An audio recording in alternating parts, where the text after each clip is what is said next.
당신이 많이 베풀수록 사람들은 당신을 가볍게 대합니다. 이것은 세상이 불공평하다는 말이 아닙니다. 인간이 원래 그렇게 설계되어 있다는 말입니다. 당신은 분명히 경험했을 것입니다. 처음에는 고마워하던 사람이 시간이 지나면서 고마움을 잊기 시작합니다. 당신이 해주는 것들이 점차 당연한 것으로 바뀝니다. 그리고 어느 날 당신이 한번 못 해주었을 때 오히려 서운해합니다. 당신은 그 순간 무언가 잘못되었다는 것을 느낍니다. 그런데 무엇이 잘못된 것인지, 어디서부터 어긋난 것인지 정확히 알 수 없어서 그저 스스로를 탓하거나 사람에 대한 실망을 가슴 안에 쌓아왔을 것입니다. 잘못된 것은 당신이 아닙니다. 당신의 선함이 아닙니다. 잘못된 것은 구조입니다. 관계가 작동하는 방식에 대한 이해가 없었던 것입니다. 19세기 독일의 철학자 쇼펜하우어는 인간의 본성에 대해 이렇게 간파했습니다. 인간은 익숙해진 것에 감사하지 않는다고. 감사는 낯설에서 비롯되고 익숙함은 당연함으로 전환된다고. 이것은 도덕의 문제가 아닙니다. 인간 심리의 구조적 문제입니다. 당신이 반복해서 베풀었을 때 상대방의 뇌는 그것을 더 이상 특별한 것으로 처리하지 않습니다. 그것은 배경이 되고 공기가 되고 없으면 불편한 무언가가 됩니다. 당신의 친절이 공기가 된 순간 관계의 균형은 이미 무너져 있습니다. 오늘 이 영상은 인간관계에서 지치고 베풀수록 손해를 본 경험이 있는 분들을 위해 만들어졌습니다. 이 영상은 당신에게 더 잘하라고 말하지 않습니다. 더 참으라고 말하지 않습니다. 당신이 지금까지 겪어온 일들이 왜 그렇게 될 수밖에 없었는지를 철학적 사유를 통해 하나씩 짚어드릴 것입니다. 5명의 철학자가 수백 년에 걸쳐 인간관계의 본질에 대해 남긴 통찰이 있습니다. 그 통찰은 놀랍도록 일치합니다. 그리고 그것은 당신이 이미 삶을 통해 몸으로 배운 것과 같습니다. 존중받는 사람들에게는 공통점이 있습니다. 그들은 많이 주는 사람이 아닙니다. 기준이 있는 사람입니다. 설명하지 않는 사람입니다. 감정이 아니라 원칙으로 관계를 유지하는 사람입니다. 끝까지 함께 하십시오. 인간관계에서 가장 많이 오해받는 진실이 있습니다. 좋은 사람이 되면 좋은 대우를 받는다는 것입니다. 많이 주면 많이 돌아온다는 것입니다. 먼저 베풀면 상대도 그렇게 한다는 것입니다. 이 믿음은 틀렸습니다. 정확히 말하면 이 믿음은 인간의 본성이 어떻게 작동하는지를 이해하지 못한 데서 비롯된 착각입니다. 베풀수록 무시당하는 것은 당신의 잘못이 아닙니다. 그러나 그것이 왜 일어나는지를 모르는 것은 앞으로도 같은 상처를 반복하게 만듭니다. 그래서 이 질문부터 시작해야 합니다. 왜 베풀수록 무시당하는가? 인간은 익숙해지는 존재입니다. 사람의 뇌는 새로운 자극에 반응하도록 설계되어 있습니다. 처음 받는 친절은 강렬하게 기억됩니다. 감사함이 생기고 그 사람에 대한 호감이 높아집니다. 그런데 같은 친절이 반복되면 뇌는 그것을 더 이상 새로운 자극으로 처리하지 않습니다. 반복되는 것은 배경이 됩니다. 배경이 된 것은 의식에서 사라집니다. 그것이 없어질 때 비로소 그것이 있었다는 것을 알게 됩니다. 이것은 사람의 됨됨이와 무관한 문제입니다. 나쁜 사람만 익숙해지는 것이 아닙니다. 좋은 사람도 감사할 줄 아는 사람도 시간이 지나면 익숙해집니다. 인간의 뇌가 그렇게 작동하기 때문입니다. 쇼펜하우어는 이것을 인간 본성의 핵심으로 보았습니다. 그는 인간이 근본적으로 자기 자신을 중심으로 세계를 인식한다고 말했습니다. 타인의 존재는 자신의 필요와 감각에 의해 해석됩니다. 그래서 상대가 나에게 무언가를 줄 때 처음에는 그 행위 자체를 인식하지만 반복되면 그 사람 자체를 주는 사람으로 분류합니다. 분류된 순간 그 행위는 당연한 것이 됩니다. 당신이 아무리 진심으로 베풀었어도 반복이 그것을 평범하게 만듭니다. 이것은 배은망덕한 사람들에 관한 이야기가 아닙니다. 인간이라는 존재 자체에 관한 이야기입니다. 친절은 반복되면 기본값이 됩니다. 한 가지 사례를 생각해 보십시오. 오랫동안 가족을 위해 헌신해온 어머니가 있습니다. 매일 아침 밥을 챙기고 모든 집안일을 도맡으며 자녀의 크고 작은 일들을 묵묵히 뒷받침해 왔습니다. 처음에는 자녀들도 고마워했습니다. 그런데 시간이 지나면서 그것은 어머니가 당연히 하는 일이 됩니다. 어머니가 아프거나 피곤하거나 한번 못 해주었을 때 자녀들은 불편해합니다. 감사가 아니라 불만이 나옵니다. 어머니는 그 순간 깊은 배신감을 느낍니다. 나는 이렇게 해왔는데 왜 저들은 저럴까? 그러나 자녀들은 나쁜 사람이 아닙니다. 그들은 단지 익숙해진 것입니다. 어머니의 헌신이 기본값이 된 것입니다. 이것은 가족 안에서만 일어나는 일이 아닙니다. 직장에서, 친구 관계에서, 이웃과의 관계에서 동일하게 반복됩니다. 당신이 먼저 도와주는 것을 몇 번 반복하면 상대는 당신을 도와주는 사람으로 분류합니다. 그리고 당신이 도와주지 않을 때 상대는 당신이 무언가를 거부했다고 느낍니다. 당신은 베풀지 않은 것이 아닙니다. 다만 기본값에서 벗어난 것입니다. 그러나 상대에게 그것은 거절로 느껴집니다. 이 구조를 이해하지 못하면 당신은 계속해서 더 많이 베풀어야 한다는 압박 속에 살게 됩니다. 기본값이 된 친절을 유지하기 위해 점점 더 많은 에너지를 소모하게 됩니다. 그리고 그 끝에서 당신은 완전히 지쳐버립니다. 감사는 낯설매서 비롯됩니다. 쇼펜하우어의 통찰을 다시 가져옵니다.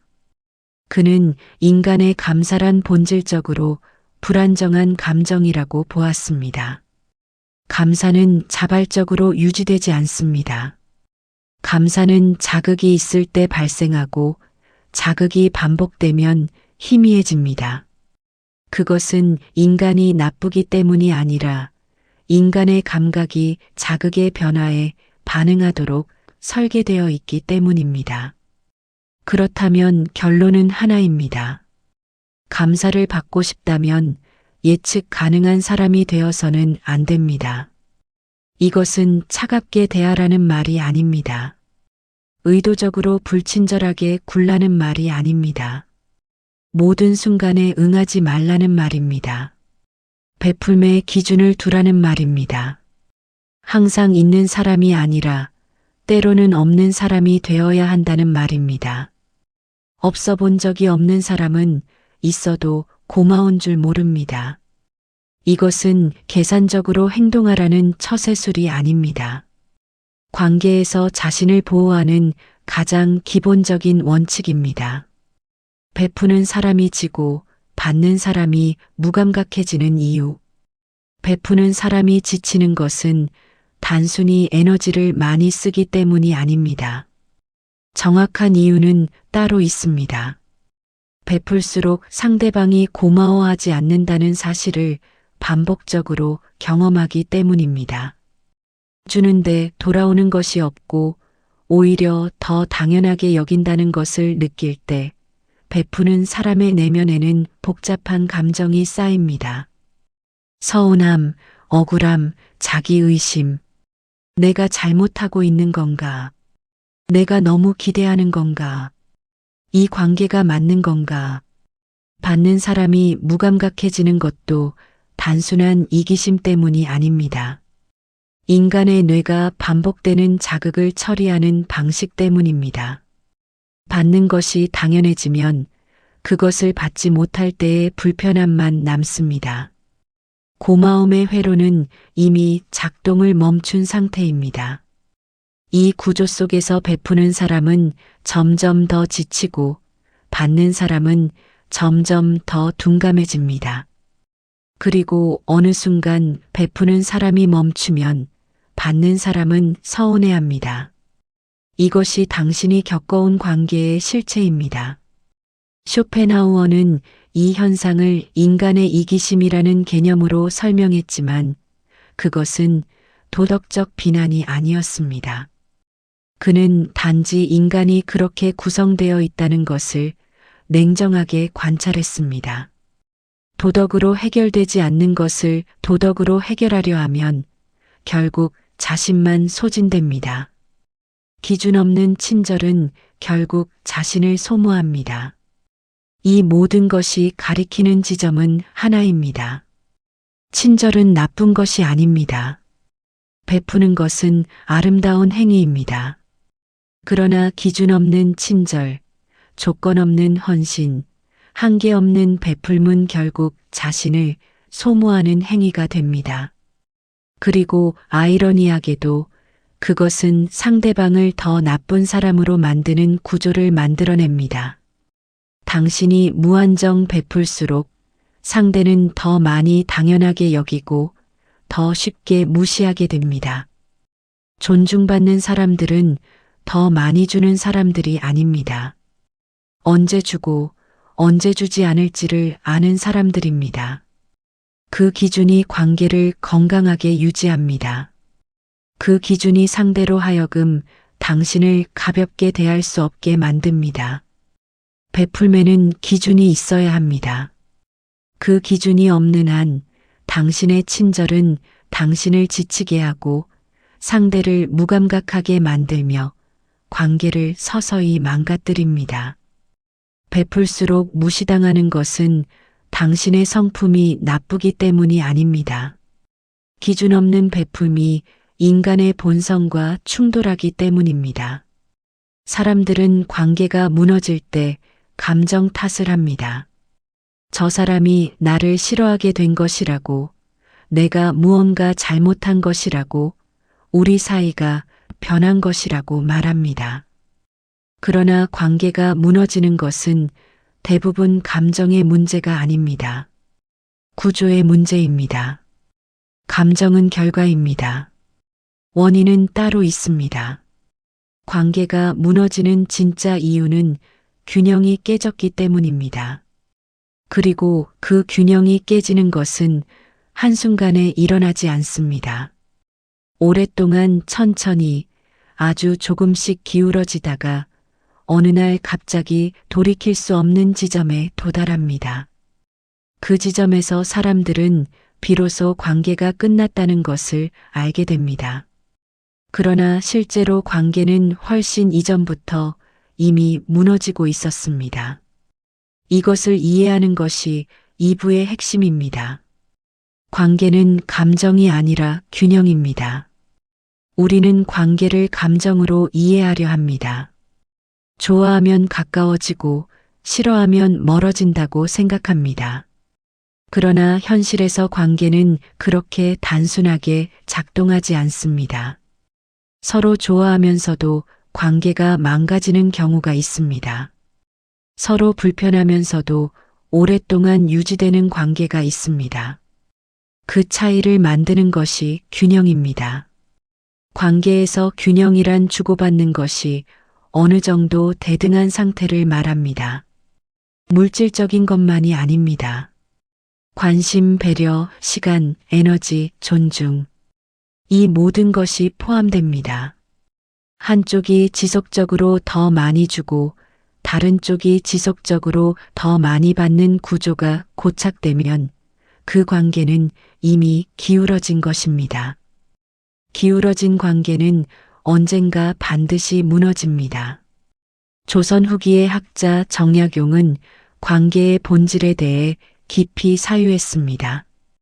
그는 인간관계란 서로의 분수를 지키는 것에서 시작한다고 보았습니다. 분수란 자신의 위치와 역할에 맞는 행동을 의미합니다.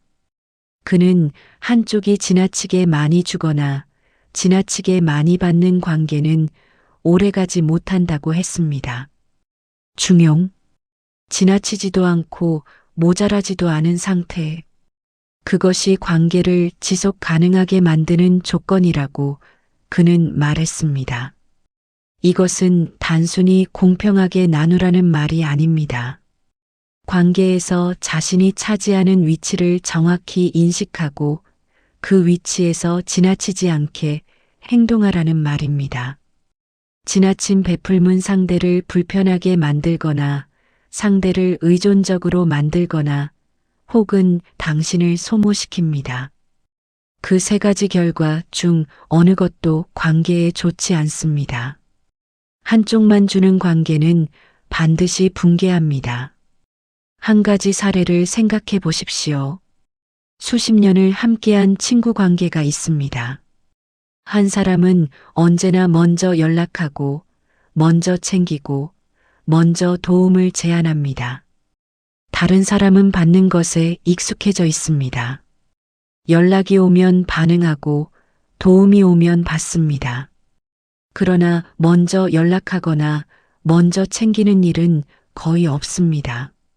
먼저 주는 사람은 처음에는 그것을 자신의 성격이라고 생각합니다. 나는 원래 이런 사람이야. 내가 먼저 하는 걸 좋아해.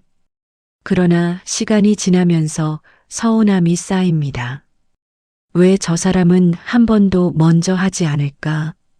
내가 연락하지 않으면 어떻게 될까? 그리고 어느 날 실험해 봅니다. 먼저 연락하지 않습니다. 일주일이 지납니다. 한 달이 지납니다. 상대방은 연락하지 않습니다. 그 순간 깨닫습니다. 이 관계는 내가 유지해왔던 것이라는 것을, 내가 멈추면 관계도 멈춘다는 것을, 수십 년의 시간이 있었지만 관계의 실제 무게는 한쪽에만 실려 있었다는 것을, 이것이 한쪽만 주는 관계의 실체입니다. 겉으로는 오래된 관계처럼 보이지만 실제로는 한 사람이 혼자 유지해온 것입니다. 그 사람이 멈추는 순간 관계는 존재하지 않았던 것처럼 사라집니다. 정약용이 말한 분수와 균형은 바로 이것을 가리킵니다. 관계에서 자신만 주는 위치에 고착되는 것은 미덕이 아닙니다. 그것은 관계의 구조적 불균형을 스스로 허용하는 것입니다. 그리고 그 불균형은 결국 당신을 가장 먼저 해칩니다. 감정으로 유지되는 관계의 한계. 많은 사람들이 관계를 감정으로 유지하려 합니다. 저 사람이 힘들어 보여서, 내가 없으면 저 사람이 외로울 것 같아서, 그동안 쌓인 정이 있어서, 이런 감정들은 진심에서 비롯된 것입니다. 그러나 감정으로 유지되는 관계는 취약합니다. 감정은 변합니다. 감정은 지칩니다. 감정은 상황에 따라 흔들립니다. 감정에 기반한 관계는 그 감정이 흔들리는 순간 함께 흔들립니다. 그리고 감정으로 관계를 유지하는 사람은 감정이 지쳤을 때 관계 자체를 포기하게 됩니다. 왜냐하면 감정 외에 그 관계를 붙들 다른 무언가가 없기 때문입니다. 정약용은 관계를 감정이 아닌 의리와 도리로 이해했습니다. 의리란 서로에 대한 책임과 역할을 다하는 것입니다. 도리란 관계에서 마땅히 해야 할 것과 하지 말아야 할 것의 경계를 지키는 것입니다. 이것은 차가운 개념이 아닙니다. 오히려 이것이 관계를 오래 건강하게 유지하는 방법입니다. 감정은 관계를 시작하게 하지만 구조가 관계를 지속하게 합니다. 구조가 없는 관계는 감정이 식으면 함께 끝납니다. 구조가 있는 관계는 감정이 흔들려도 그 자리를 지킵니다. 베풀미 관계를 망치는 방식. 베풀미 관계를 망친다는 말은 역설적으로 들립니다. 그러나 이것은 사실입니다. 다만 정확히 이해해야 합니다. 베품 자체가 관계를 망치는 것이 아닙니다. 균형을 고려하지 않은 베품이 관계를 망치는 것입니다. 한쪽이 지속적으로 더 많이 줄 때 받는 사람의 내면에는 두 가지 반응이 생깁니다. 첫 번째는 앞서 말한 것처럼 당연함입니다. 두 번째는 미묘한 불편함입니다. 인간은 빚진 느낌을 좋아하지 않습니다. 계속 받기만 하는 상황이 지속되면 받는 사람은 주는 사람을 피하기 시작합니다. 갚을 수 없는 빚이 쌓이는 느낌이 불편하기 때문입니다. 혹은 그 불편함을 해소하기 위해 주는 사람의 단점을 찾기 시작합니다. 저 사람도 완벽하지 않아. 저 사람이 주는 것은 사실 이런 의도가 있는 거야. 이런 식으로 자신의 부채감을 희석시킵니다. 결국 지나치게 많이 준 사람은 두 가지 결말 중 하나를 맞습니다. 상대에게 당연한 사람이 되거나 상대가 피하고 싶은 사람이 되거나 어느 쪽도 당신이 원하는 결과가 아닙니다.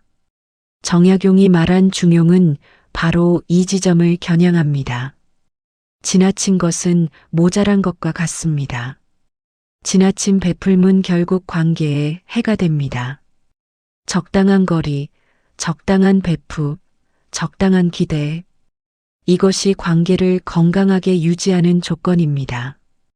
관계를 정리하는 것은 포기가 아닙니다. 이 지점에서 많은 분들이 불편함을 느낍니다. 관계에 계산이 있어야 한다는 말처럼 들리기 때문입니다. 그러나 이것은 계산의 문제가 아닙니다. 자기 인식의 문제입니다. 내가 이 관계에서 어떤 위치에 있는가? 나는 얼마나 주고 있으며 상대는 얼마나 주고 있는가? 이 관계는 나에게 무엇을 주고 있는가? 이 관계가 없어졌을 때 나는 무엇을 잃는가? 이 질문들에 솔직하게 답할 수 있을 때 비로소 관계를 제대로 볼 수 있습니다. 그리고 어떤 관계는 정리해야 한다는 결론에 도달하게 됩니다. 그 결론은 포기가 아닙니다. 자신을 보호하는 결정입니다.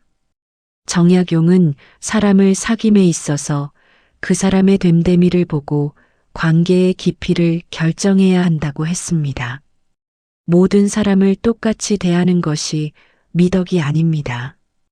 관계마다 적절한 거리와 깊이가 있으며 그것을 인식하고 지키는 것이 관계를 건강하게 유지하는 방법입니다. 당신이 어떤 관계를 멀리하거나 정리하는 것은 그 사람을 나쁘게 보는 것이 아닙니다. 그 관계의 균형을 냉정하게 보는 것입니다. 그리고 균형이 맞지 않는 관계를 억지로 유지하는 것이야말로 자신에게도 상대에게도 좋지 않은 일입니다. 균형이 무너진 관계에서 빠져나오는 것은 지혜입니다. 오랫동안 한쪽만 주어온 관계에서 빠져나오는 것은 쉽지 않습니다. 그동안 쌓아온 시간이 있기 때문입니다. 정이 있기 때문입니다. 내가 이 관계를 포기하면 나쁜 사람이 되는 것 같은 느낌이 들기 때문입니다. 그러나 분명히 말씀드립니다. 균형이 무너진 관계를 계속 유지하는 것은 미덕이 아닙니다. 그것은 자신을 소모하면서 상대의 무감각함을 강화하는 행위입니다. 당신이 멈추지 않는 한 상대는 변하지 않습니다. 당신이 계속 주는 한 상대는 계속 받는 것을 당연하게 여깁니다. 관계에서 빠져나오는 것, 거리를 두는 것, 더 이상 먼저 하지 않는 것. 이것은 냉정한 사람이 하는 행동이 아닙니다. 자신의 가치를 아는 사람이 하는 행동입니다. 정약용의 사유는 결국 이것으로 귀결됩니다. 관계는 서로가 서로를 존중할 수 있을 때 의미가 있습니다. 한쪽만 존중하고 한쪽은 존중받지 못하는 관계는 관계라는 이름을 붙일 자격이 없습니다. 한쪽만 주는 관계는 오래가지 않습니다. 오래갔다면 그것은 관계가 유지된 것이 아니라 당신이 혼자 버텨온 것입니다. 존중받는 사람들을 관찰하면 한 가지 공통점이 있습니다.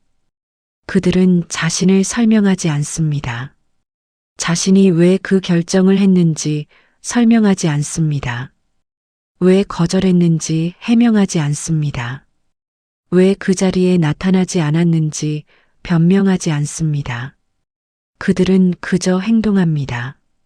그리고 그 행동이 일관됩니다. 그 일관성이 사람들로 하여금 그를 함부로 대할 수 없게 만듭니다. 반대로 존중받지 못하는 사람들을 보면 또 다른 공통점이 있습니다. 그들은 지나치게 많이 설명합니다. 거절할 때 이유를 3가지씩 댑니다. 자신의 결정을 이해시키려 애씁니다. 상대가 납득해 주기를 기다립니다. 그 납득을 기다리는 순간 이미 주도권은 상대에게 넘어가 있습니다. 이것이 존중의 구조입니다. 기준은 말이 아니라 행동입니다. 사람들은 종종 자신의 기준을 말로 표현하려 합니다. 나는 이런 사람이야. 나는 이런 것은 용납하지 않아. 나는 이런 관계를 원해. 그러나 말로 선언된 기준은 아무런 힘이 없습니다. 상대방은 그 말을 듣고 고개를 끄덕이지만 실제로 행동이 뒤따르지 않으면 그 기준은 존재하지 않는 것과 같습니다. 한비자는 이것을 명확하게 간파했습니다. 그는 중국 전국시대의 사상가로 인간관계와 권력의 구조를 누구보다 냉정하게 분석한 인물입니다. 그는 말과 행동이 일치하지 않는 사람은 신뢰를 얻을 수 없다고 했습니다. 더 나아가 그는 기준이란 반복된 행동을 통해 상대의 인식 속에 형성되는 것이지 말로 선언된다고 생기는 것이 아니라고 했습니다. 당신이 어떤 행동을 용납하지 않겠다고 말했다면 그 행동이 실제로 일어났을 때 반드시 그에 맞는 반응을 보여야 합니다. 한 번이라도 그 기준을 어기면 상대는 그 기준이 실제로는 없다는 것을 학습합니다. 그리고 다음에는 더 쉽게 그 선을 넘습니다. 기준은 선언이 아닙니다. 기준은 행동의 반복입니다. 설명하지 않는 사람이 존중받습니다. 왜 설명하지 않는 것이 존중으로 이어지는지 이해하려면 설명의 심리적 구조를 먼저 알아야 합니다. 누군가에게 자신의 행동을 설명한다는 것은 상대방의 판단을 구한다는 의미입니다. 나의 행동이 옳은지 그른지를 상대가 평가해달라는 요청입니다. 그 순간 당신은 판단을 받는 위치에 서게 됩니다. 그리고 상대는 판단을 내리는 위치에 서게 됩니다. 이 구조가 한번 형성되면 이후의 모든 관계에서 그 위치가 고착되는 경향이 있습니다. 한비자는 이것을 권세의 문제로 보았습니다. 관계에서 누가 기준을 설정하는가, 누가 판단하는 위치에 있는가. 이것이 관계의 실질적인 힘의 구조를 결정한다고 그는 말했습니다. 설명을 많이 하는 사람은 스스로 판단받는 위치에 서는 것이며 그것은 관계에서 자신의 힘을 스스로 약화시키는 행위입니다. 이것은 불친절하게 굴라는 말이 아닙니다. 무뚝뚝하게 대하라는 말이 아닙니다. 자신의 결정에 대해 굳이 납득을 구하지 않아도 된다는 말입니다. 거절할 때 미안한데 이번에는 이러저러한 이유로 어렵고 다음에는 꼭 도와줄게라고 말하지 않아도 됩니다.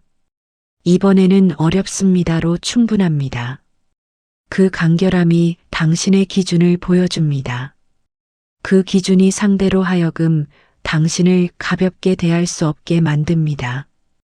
일관성이 권위를 만듭니다. 존중은 요청해서 얻는 것이 아닙니다. 존중은 일관된 행동을 통해 자연스럽게 형성되는 것입니다. 한 가지 사례를 생각해 보십시오. 두 사람이 있습니다. 한 사람은 부탁을 받을 때마다 상황에 따라 다르게 반응합니다. 기분이 좋으면 들어주고 기분이 나쁘면 거절합니다. 상대가 잘 보이면 들어주고 그렇지 않으면 거절합니다. 그의 기준은 자신의 감정 상태입니다. 다른 한 사람은 부탁을 받을 때 일관된 기준으로 반응합니다. 자신이 할 수 있는 것과 할 수 없는 것의 경계가 명확합니다. 그 경계는 상대가 누구인지와 무관하게 동일하게 적용됩니다. 기분에 따라 달라지지 않습니다. 주변 사람들은 어느 쪽을 더 존중합니까? 두 번째 사람입니다. 첫 번째 사람은 어떻게 하면 그의 기분을 맞출 수 있을까를 생각하게 만듭니다. 두 번째 사람은 그의 기준을 파악하고 그것을 존중하게 만듭니다. 첫 번째 사람은 다루어야 할 대상이 되고 두 번째 사람은 존중해야 할 대상이 됩니다. 한비자가 말하는 기준의 힘이 바로 이것입니다.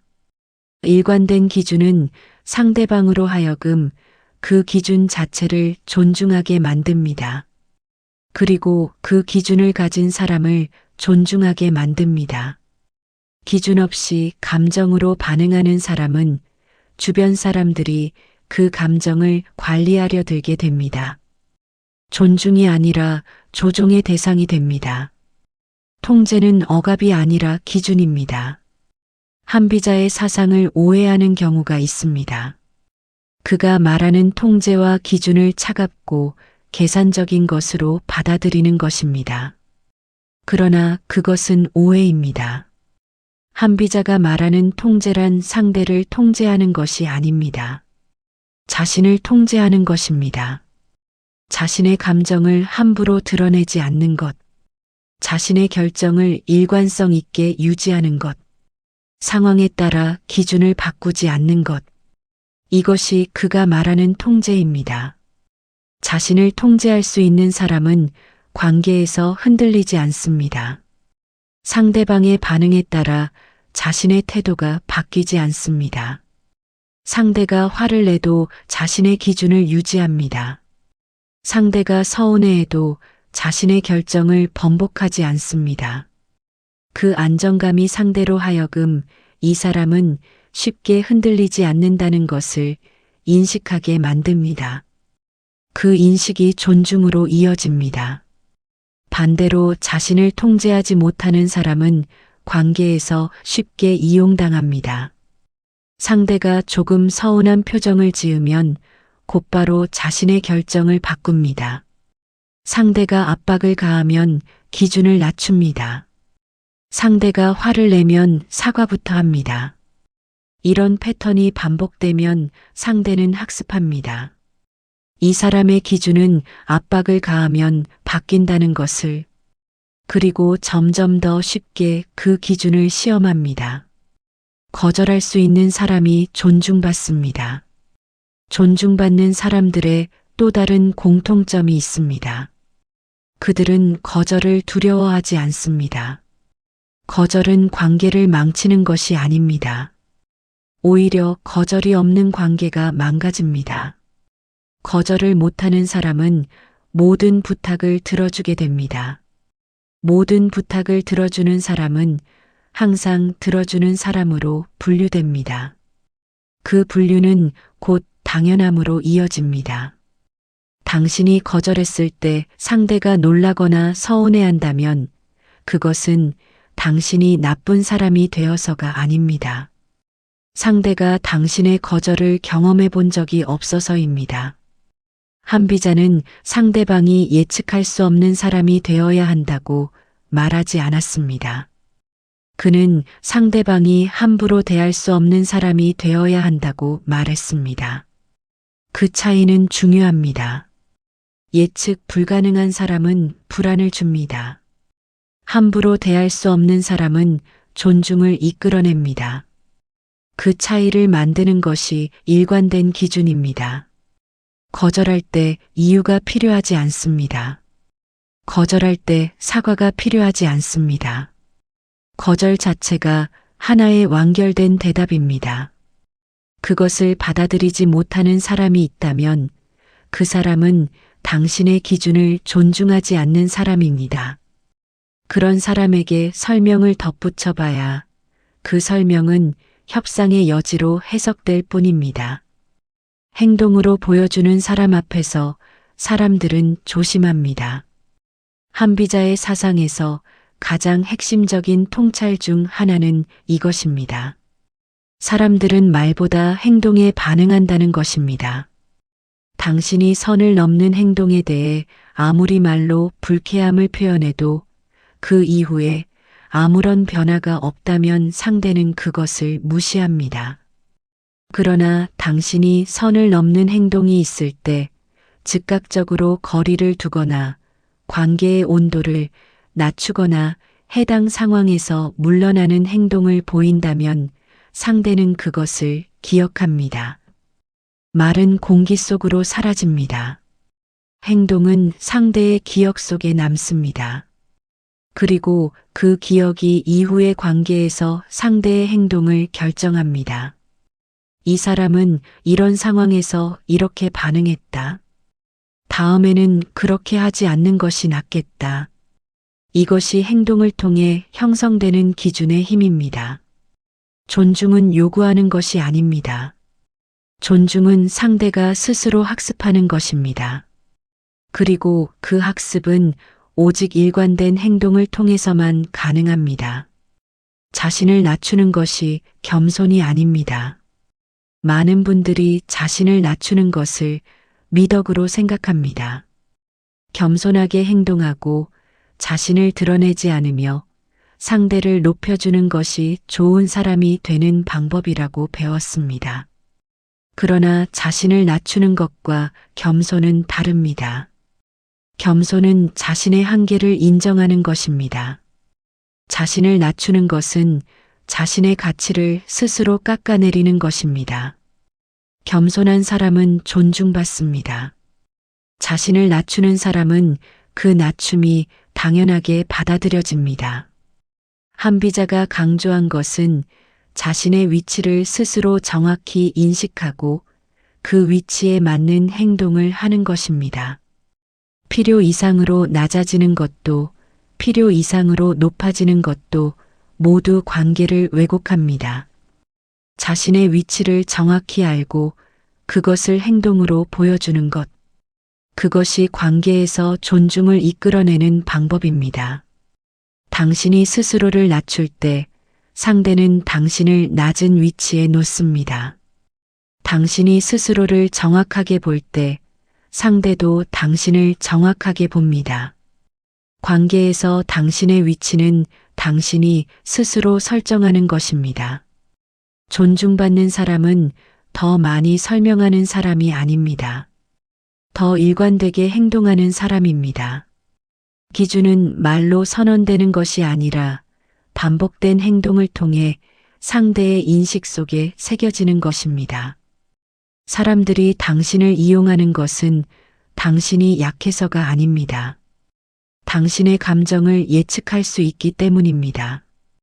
당신이 미안함을 느끼면 들어준다는 것을, 당신이 서운함을 표현하면 금방 풀린다는 것을, 당신이 거절했다가도 상대가 힘들어 보이면 결국 도와준다는 것을, 당신이 화를 냈다가도 시간이 지나면 먼저 연락한다는 것을, 이 패턴을 상대가 학습하는 순간 당신의 감정은 당신을 움직이는 도구가 됩니다.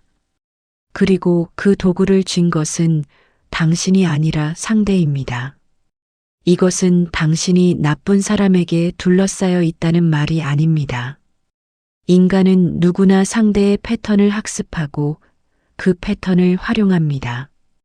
의도적인 경우도 있고 무의식적인 경우도 있습니다. 그러나 결과는 같습니다. 감정으로 반응하는 사람은 그 감정을 통해 움직여집니다. 에픽테토스는 이것을 2000년 전에 이미 간파했습니다. 감정과 판단을 분리하는 것이 자유입니다. 에픽테토스는 고대 로마의 스토아 철학자입니다. 그는 노예 출신이었습니다. 자유를 가장 갈망할 수밖에 없는 위치에 있었던 사람이 자유에 대한 가장 깊은 통찰을 남겼습니다. 그는 이렇게 말했습니다. 세상에는 우리가 통제할 수 있는 것과 통제할 수 없는 것이 있다. 통제할 수 없는 것에 감정을 소모하는 것은 스스로를 노예로 만드는 것이다. 그가 말하는 통제할 수 없는 것 중에는 타인의 행동이 포함됩니다. 상대방이 나를 어떻게 대하는지, 상대방이 나에게 감사하는지, 상대방이 나를 인정하는지, 이것들은 내가 통제할 수 없는 영역입니다. 그러나 많은 사람들이 이 영역에 자신의 감정을 모두 쏟아붓습니다. 상대가 감사하지 않으면 상처받고, 상대가 인정하지 않으면 좌절하고, 상대가 나쁘게 대하면 분노합니다. 에픽테토스의 핵심 통찰은 이것입니다. 감정 자체를 없애라는 것이 아닙니다. 감정이 판단을 대신하게 두지 말라는 것입니다. 상처받은 감정이 있을 수 있습니다. 그러나 그 감정이 곧바로 행동으로 이어져서는 안 됩니다. 감정과 행동 사이에 판단이 들어와야 합니다. 이 상황에서 내가 어떻게 행동하는 것이 나에게 이로운가? 이 사람에게 지금 반응하는 것이 적절한가? 이 감정에 따라 행동했을 때 결과는 무엇인가? 이 판단의 과정 없이 감정에 곧바로 반응하는 것, 그것이 이용당하는 구조를 만들어냅니다. 감정 기반 행동이 만드는 위험. 감정에 기반한 행동이 왜 위험한지를 구체적으로 살펴봐야 합니다. 미안함을 느낄 때 행동하는 사람이 있습니다.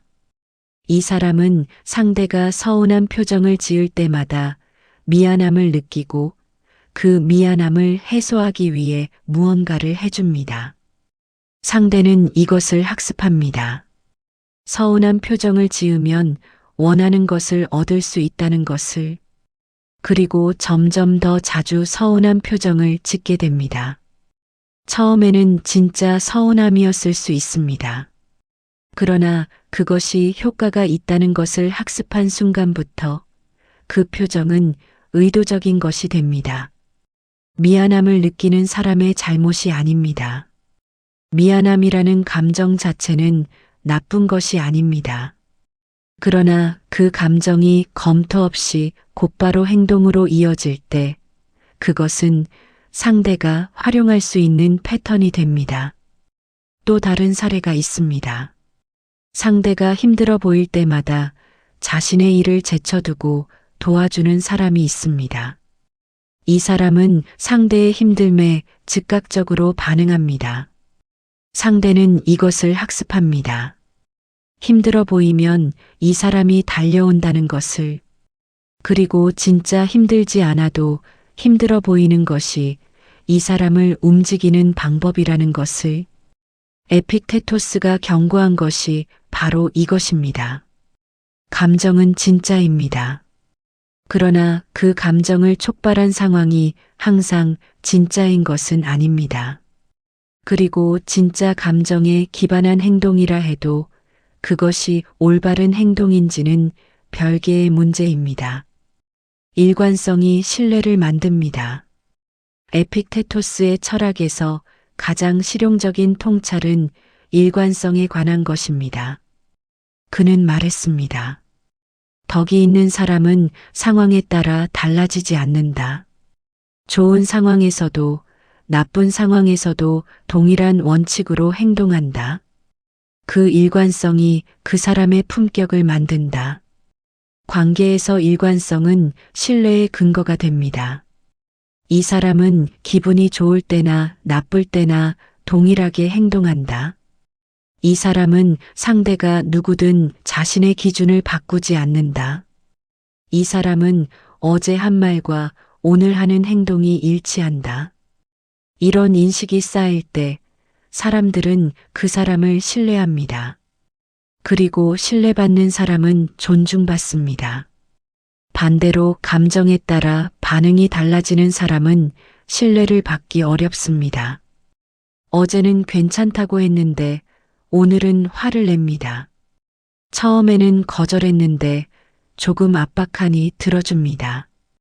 기분이 좋을 때는 친절한데 기분이 나쁠 때는 냉랭합니다. 이런 패턴은 상대에게 불안감을 줍니다. 이 사람을 어떻게 대해야 할지 모르겠다는 느낌. 그 불안감은 관계를 불안정하게 만듭니다. 그리고 불안정한 관계에서 존중은 생겨나기 어렵습니다. 감정을 드러내는 것과 감정에 지배되는 것은 다릅니다. 여기서 오해하지 말아야 할 것이 있습니다. 에픽테토스가 말하는 감정의 절제는 감정을 억압하라는 것이 아닙니다. 감정을 없애라는 것이 아닙니다. 슬픔이 있을 때 슬픔을 느끼는 것은 당연합니다. 화가 날 때 화가 나는 것은 자연스럽습니다. 그것을 부정하라는 것이 아닙니다. 에픽테토스가 말하는 것은 그 감정이 당신의 판단을 대신하게 두지 말라는 것입니다. 감정은 신호입니다. 무언가가 잘못되었다는 신호, 무언가가 중요하다는 신호. 그 신호를 받은 다음에는 판단이 개입해야 합니다.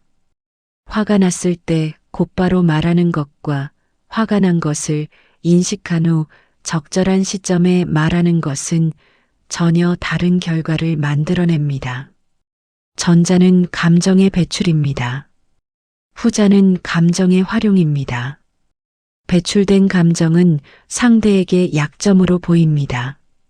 활용된 감정은 상대에게 기준으로 보입니다. 서운함을 느꼈을 때 즉각적으로 표현하는 것과 서운함을 느낀 것을 정리한 후 필요하다면 차분하게 전달하는 것은 다릅니다. 전자는 상대에게 당신의 감정 상태를 그대로 노출합니다. 후자는 상대에게 당신이 자신의 감정을 다루는 사람이라는 인상을 줍니다. 그 인상이 관계에서의 위치를 다르게 만듭니다. 상대의 감정에 끌려다니지 않는 것. 감정에 휘둘린다는 것은 자신의 감정에만 해당되는 말이 아닙니다. 상대의 감정에 끌려다니는 것도 포함됩니다. 상대가 화를 낼 때 자신도 모르게 움츠러드는 사람이 있습니다. 상대의 화가 나를 향한 것이 아닌데도 혹은 상대의 화가 부당한 것인데도 그 화의 크기에 압도되어 자신의 기준을 포기합니다. 상대가 올 때 자신도 모르게 입장을 바꾸는 사람이 있습니다. 상대의 슬픔이 진짜인지 아닌지, 그 슬픔이 정당한 것인지 아닌지와 무관하게 눈물 앞에서 무너집니다. 에픽테토스는 이것을 타인의 감정에 대한 지나친 반응성이라고 보았습니다. 타인의 감정은 타인의 것입니다. 그것이 당신에게 영향을 미칠 수 있지만 당신의 판단을 대신할 수는 없습니다. 상대가 화를 낸다고 해서 당신이 틀린 것이 아닙니다. 상대가 운다고 해서 당신이 양보해야 하는 것이 아닙니다. 상대의 감정 상태와 당신의 판단은 별개의 영역입니다. 이 분리가 가능한 사람은 상대의 감정적 압박에 흔들리지 않습니다. 상대가 어떤 감정을 표출하더라도 자신의 기준을 유지합니다. 그 안정감이 상대로 하여금 감정으로 당신을 움직일 수 없다는 것을 인식하게 만듭니다. 그리고 그 인식이 관계의 구조를 바꿉니다. 친절은 감정이 아니라 선택이어야 합니다. 에픽테토스의 철학을 관계에 적용했을 때 도달하는 결론이 있습니다. 친절은 감정에서 비롯되어서는 안 됩니다. 친절은 선택이어야 합니다. 미안해서 도와주는 것이 아닙니다. 도와주는 것이 옳다고 판단했기 때문에 도와주는 것입니다. 불쌍해서 베푸는 것이 아닙니다. 베푸는 것이 적절하다고 판단했기 때문에 베푸는 것입니다. 외로울까봐 연락하는 것이 아닙니다. 연락하는 것이 이 관계에서 의미 있다고 판단했기 때문에 연락하는 것입니다. 감정에서 비롯된 친절은 감정이 소진되면 함께 사라집니다. 그리고 그 친절을 받아온 상대는 갑자기 사라진 친절 앞에서 당황하거나 서운해합니다. 그러나 판단에서 비롯된 친절은 감정 상태와 무관하게 일관성을 유지합니다. 할 때 하고 하지 않을 때 하지 않습니다. 그 일관성이 상대에게 예측 가능성을 줍니다. 그리고 그 예측 가능성이 신뢰를 만듭니다. 미안함 때문에 한 번 더 들어주는 것이 쌓이면 당신은 미안함을 느낄 때마다 들어주는 사람이 됩니다. 그 패턴이 굳어지면 상대는 당신에게 미안함을 느끼게 만드는 방법을 사용하게 됩니다. 그것은 상대가 나쁜 사람이기 때문이 아닙니다. 그 방법이 효과가 있다는 것을 학습했기 때문입니다.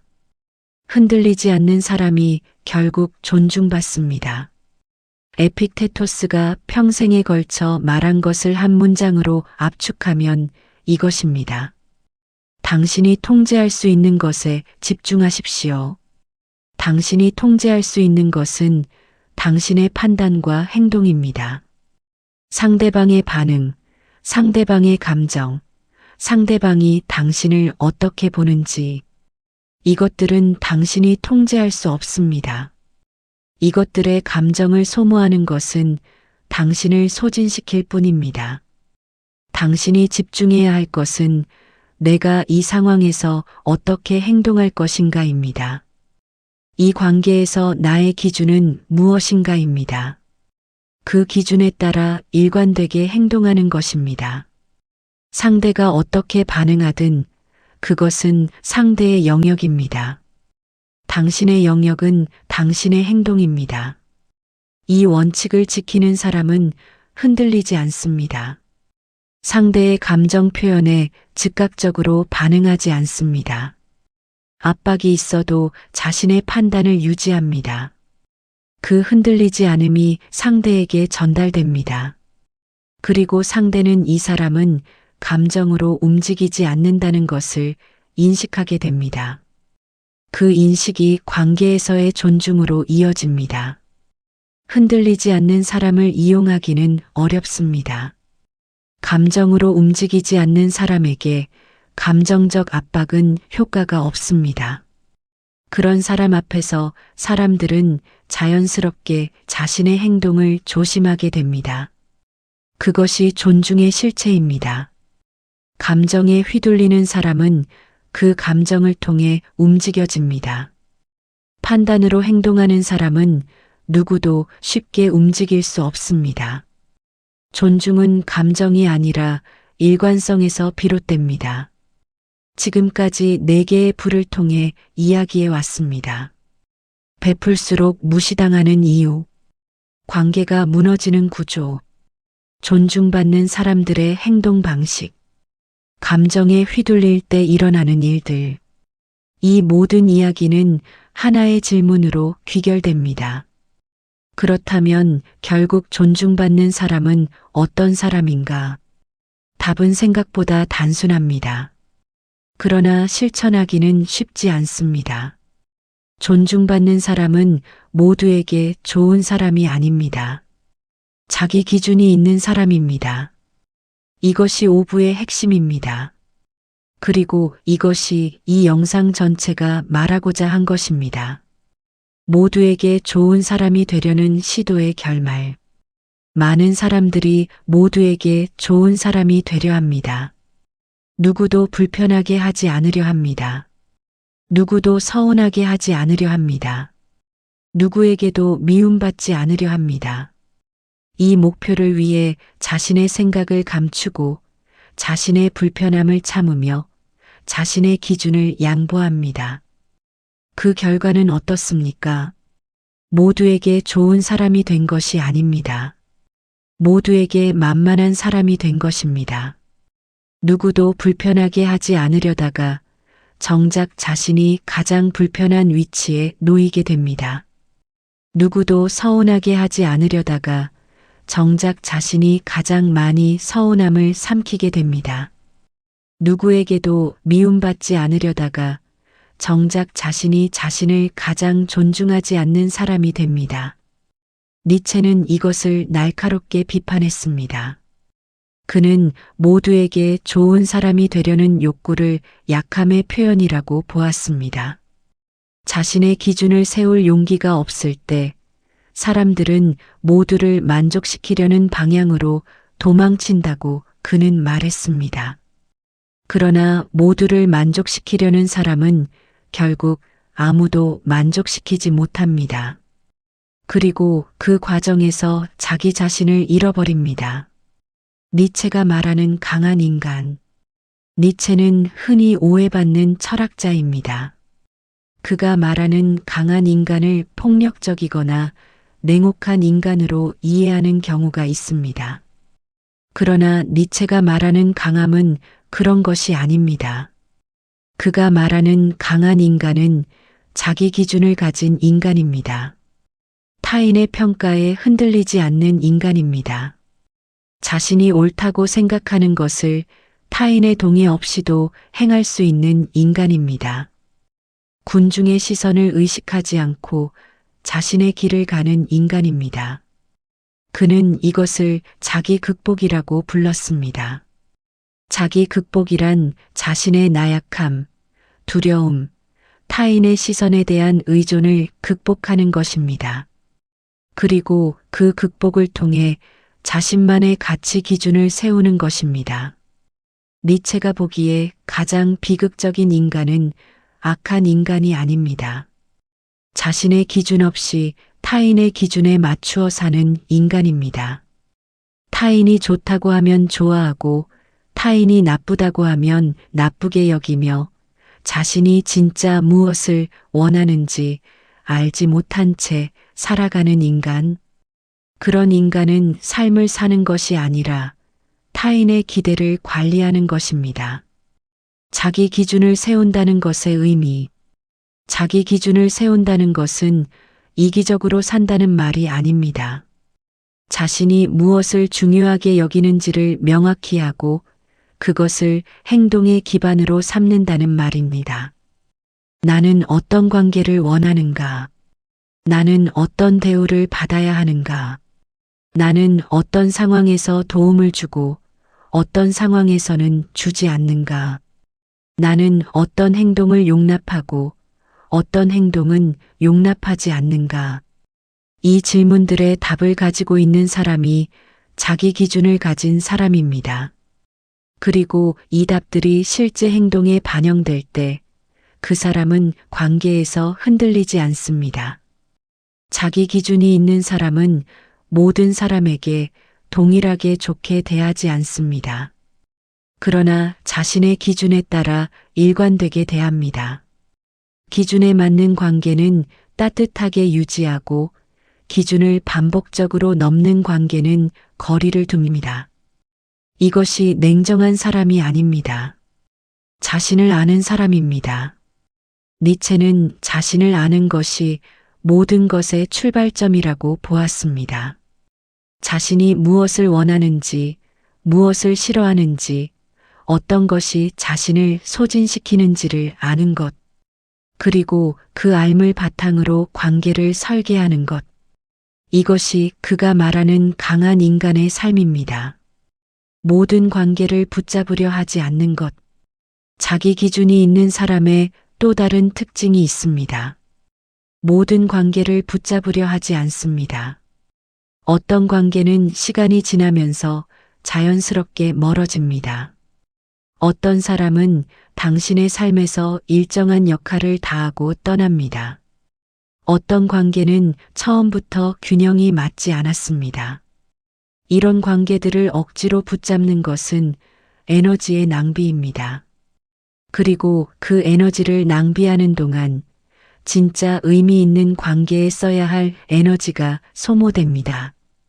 한 가지 사례를 생각해 보십시오. 수년 동안 가깝게 지내온 지인이 있습니다. 그런데 어느 시점부터 그 관계가 일방적으로 흘러가기 시작했습니다. 당신만 연락하고, 당신만 챙기고, 당신만 배려합니다. 상대는 받는 것에 익숙해져 있고, 주는 것에는 인색합니다. 당신은 이 관계를 포기하면 오랜 시간이 아깝다는 생각에 계속 붙잡습니다. 그러나 그 붙잡음이 상황을 바꾸지는 않습니다. 오히려 당신이 더 지쳐갈 뿐입니다. 니체라면 이렇게 말했을 것입니다. 지나간 것을 붙잡기 위해 현재를 소모하지 마십시오. 관계의 길이가 관계의 가치를 결정하지 않습니다. 10년의 관계가 1년의 관계보다 반드시 더 소중한 것이 아닙니다. 가치 있는 관계는 길이가 아니라 균형과 상호 존중으로 결정됩니다. 관계를 놓는 것은 패배가 아닙니다. 자신에게 맞지 않는 것을 알아보는 능력입니다. 그리고 그 능력이 있는 사람만이 진짜 의미 있는 관계를 만들어갈 수 있습니다. 존중은 요구하는 것이 아니라 설계하는 것입니다. 이 영상 전체를 통해 이야기해 온 것이 있습니다. 존중은 요구해서 얻는 것이 아니라는 것입니다. 나를 존중해 달라고 말한다고 해서 존중이 생기지 않습니다. 내가 이만큼 해줬으니 나를 존중해야 한다고 주장한다고 해서 존중이 생기지 않습니다. 존중은 상대방이 자연스럽게 형성하는 인식입니다. 그리고 그 인식은 당신의 일관된 행동을 통해서만 만들어집니다. 기준을 세우고 그것을 행동으로 보여주는 것. 감정이 아니라 판단으로 반응하는 것. 균형이 맞지 않는 관계를 붙잡지 않는 것. 설명하지 않아도 되는 상황에서 설명하지 않는 것. 거절할 때 사과하지 않는 것. 이 모든 것들이 모여서 상대방의 인식 속에 하나의 이미지를 만들어냅니다. 이 사람은 쉽게 대할 수 있는 사람이 아니다. 이 사람은 자신의 기준이 있는 사람이다. 이 사람은 함부로 대해서는 안 되는 사람이다. 그 인식이 존중입니다.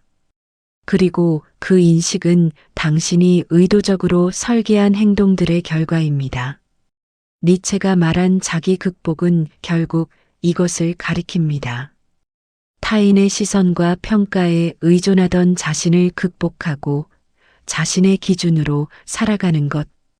그것이 강한 인간이며 그것이 존중받는 인간입니다. 나이가 들수록 관계는 좁아져야 합니다. 이 영상을 보고 계신 분들 중 많은 분들이 이미 오랜 시간 동안 다양한 관계를 경험해 오셨을 것입니다. 그 경험 속에서 어떤 관계는 깊어지고 어떤 관계는 상처로 남았을 것입니다. 어떤 사람은 곁에 남고 어떤 사람은 떠났을 것입니다. 나이가 들수록 관계는 줄어들어야 합니다. 이것은 쓸쓸한 말이 아닙니다. 지혜로운 말입니다. 젊었을 때는 많은 관계를 유지하는 것이 필요했을 수 있습니다. 그러나 삶의 경험이 쌓일수록 어떤 관계가 진짜이고 어떤 관계가 그렇지 않은지를 알게 됩니다. 그 알을 바탕으로 관계를 정리하는 것은 사람에 대한 포기가 아닙니다. 자신의 남은 시간과 에너지를 진짜 소중한 것에 집중하는 것입니다. 많은 관계를 유지하는 것이 풍요로운 삶이 아닙니다. 적지만 진짜인 관계 속에서 사는 것이 풍요로운 삶입니다. 그 진짜 관계는 모두에게 좋은 사람이 되려는 노력에서 만들어지지 않습니다. 자기 기준을 가지고 일관되게 살아온 삶에서 자연스럽게 남는 사람들과의 관계입니다.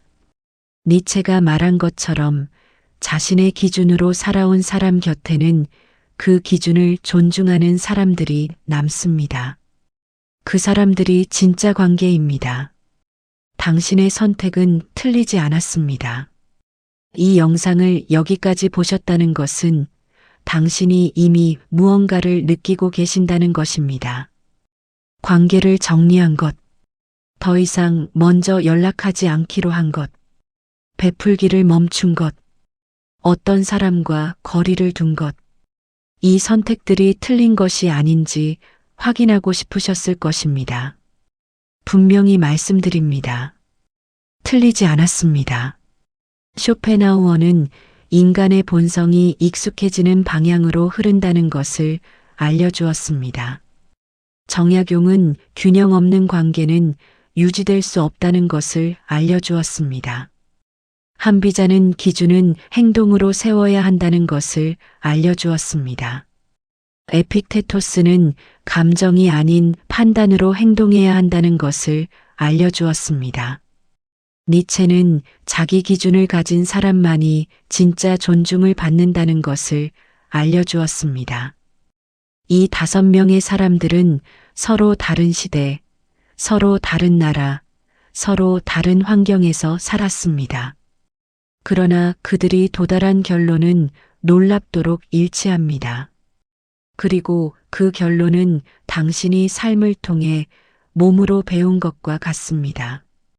당신은 오랜 시간 동안 삶이라는 학교에서 배워온 것입니다. 그 배움이 이제 철학적 언어로 확인된 것입니다. 모두에게 좋은 사람이 되려는 사람은 결국 아무에게도 존중받지 못합니다. 자기 기준을 가진 사람만이 그 기준을 존중하는 사람들과 진짜 관계를 만들어갑니다. 이 영상을 끝까지 보셨습니다. 그것만으로도 충분합니다. 끝까지 보셨다는 것은 이 이야기가 당신의 삶과 닿아 있었다는 것입니다. 어딘가에서 고개를 끄덕이셨을 것입니다. 어딘가에서 오래된 감정이 올라오셨을 것입니다. 그것은 이 영상이 새로운 것을 가르쳐 드려서가 아닙니다. 당신이 이미 알고 있던 것을 언어로 확인해 드렸기 때문입니다. 많이 주는 것이 아니라 어떻게 주느냐가 관계를 결정합니다. 이 문장이 이 영상 전체의 결론입니다. 베풀미 나쁜 것이 아닙니다. 친절이 잘못된 것이 아닙니다. 따뜻한 마음이 약점이 아닙니다. 문제는 그것을 어떻게, 언제, 누구에게 쓰느냐입니다. 기준 없이 모두에게 쏟아낸 친절은 당신을 소모시킵니다. 그러나 자기 기준을 가지고 선택적으로 건네는 친절은 당신도 지키고 관계도 지킵니다. 그 친절을 받는 사람은 그것이 당연한 것이 아니라는 것을 압니다. 그것이 선택이었다는 것을 압니다. 그 선택 앞에서 사람은 감사를 느낍니다. 그리고 그 감사가 관계를 진짜로 만듭니다. 많이 주는 것이 아니라 어떻게 주느냐가 관계를 결정합니다. 자주 주는 것이 아니라 기준을 가지고 주는 것이 관계를 건강하게 만듭니다. 오래 주는 것이 아니라 균형 있게 주는 것이 관계를 오래가게 합니다. 당신이 해온 선택들은 틀리지 않았습니다. 관계를 정리한 것, 거리를 둔 것, 더 이상 먼저 하지 않기로 한 것, 베풀기를 멈춘 것, 설명하지 않기로 한 것. 이 선택들이 당신을 나쁜 사람으로 만들지 않습니다. 이 선택들은 오랜 시간 동안 삶이 가르쳐 준 것들을 비로소 실천에 옮긴 것입니다. 수십 년의 경험 끝에 도달한 결론입니다. 그 결론은 철학자들이 수백 년에 걸쳐 사유 끝에 도달한 것과 같습니다. 당신은 책에서 배운 것이 아닙니다. 삶에서 배운 것입니다. 그 배움은 어떤 책보다 깊고 어떤 강의보다 정확합니다. 스스로를 의심하지 마십시오. 관계를 줄인 것을 후회하지 마십시오.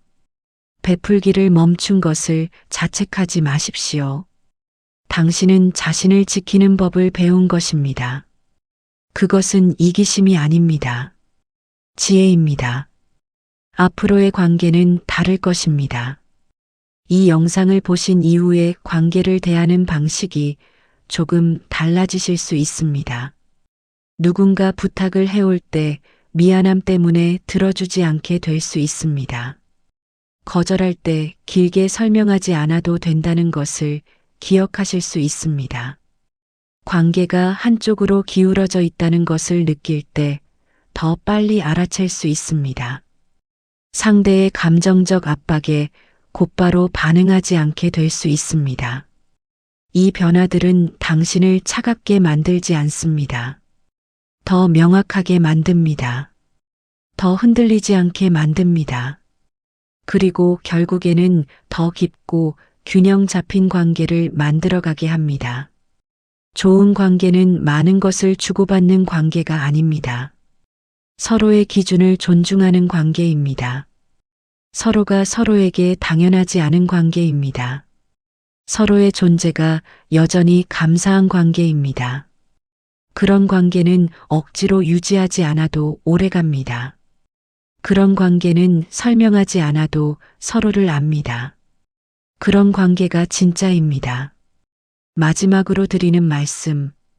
오늘 이 영상에서 5명의 철학자를 만나셨습니다. 인간 본성의 냉정한 관찰자 쇼펜하우어, 관계의 균형과 분수를 말한 정약용, 기준과 행동의 일치를 강조한 한비자, 감정과 판단의 분리를 가르친 에픽테토스, 자기 기준을 가진 삶을 촉구한 니체. 이들은 당신에게 새로운 것을 가르쳐 준 것이 아닙니다. 당신이 이미 살아오면서 깨달아온 것들의 철학적 언어를 입혀준 것입니다. 당신의 경험은 철학입니다. 당신이 관계 속에서 느껴온 서운함, 억울함, 지침, 그리고 결국 정리하기로 한 결심. 이 모든 것이 삶이 당신에게 가르쳐 준 진리입니다. 그 진리를 신뢰하십시오. 그 진리에 따라 살아가십시오. 모든 사람에게 좋은 사람이 되려 하지 말고 당신의 기준을 존중하는 사람들과 깊은 관계를 만들어 가십시오. 그것으로 충분합니다. 그것이 남은 삶을 가장 잘 사는 방법입니다. 이 영상이 도움이 되셨다면 구독과 좋아요는 이 채널이 계속될 수 있는 힘이 됩니다. 부담 없이 눌러주시면 감사하겠습니다. 다음 영상에서도 삶의 통찰을 함께 나누겠습니다.